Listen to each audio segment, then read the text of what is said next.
গ্যাসে একটা কড়াই বসিয়ে গরম করে তাতে বড় চামচে 1 চামচ দিয়ে দিচ্ছি ঘি, তারপর ফ্লেভারের জন্য দিয়ে দুটো এলাচ, আর আগে থেকে গাজর গ্রেট করে রেখেছিলাম 1 বাটি গাজর এর মধ্যে দিয়ে দিলাম।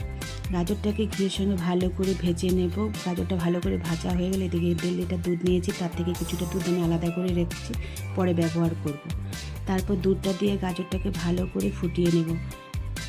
গাজরটা ভালো করে সেদ্ধ হয়ে গেলে এর মধ্যে দিয়ে দেব আতপ চাল। এখানে আমি 90 গ্রাম আতপ চাল নিয়েছি, তার থেকে কিছুটা চাল আলাদা করে রাখবো, পরে ব্যবহার করব।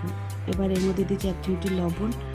চালটা 80% সিদ্ধ হয়ে গেলে এর মধ্যে দিয়ে দেব কাজু আর আমন্ড। এখানে আমি কাজু আর আমন্ড ব্যবহার করছি, তোমাদের ইচ্ছে মতো ড্রাই ফ্রুট ব্যবহার করতে পারো। তারপর দিয়ে দিচ্ছি চিনি। তোমরা যে যেরকম মিষ্টি খেতে পছন্দ সেই অনুসারে চিনি দিয়ে দেবে। আর চালটা যে আলাদা করে রেখেছিলাম, এবার একটা মিক্সিং জারে সেই চালটা নিয়ে তার মধ্যে 7-8টা কাজু দিয়ে অল্প দুধ দিয়ে একটা পেস্ট করে নেব।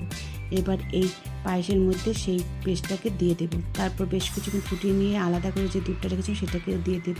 তারপর আরও বেশ কিছুক্ষণ আমি পায়েসটাকে ফুটিয়ে নিলে আমার একদম রেডি গাজর আর চালের পায়েস।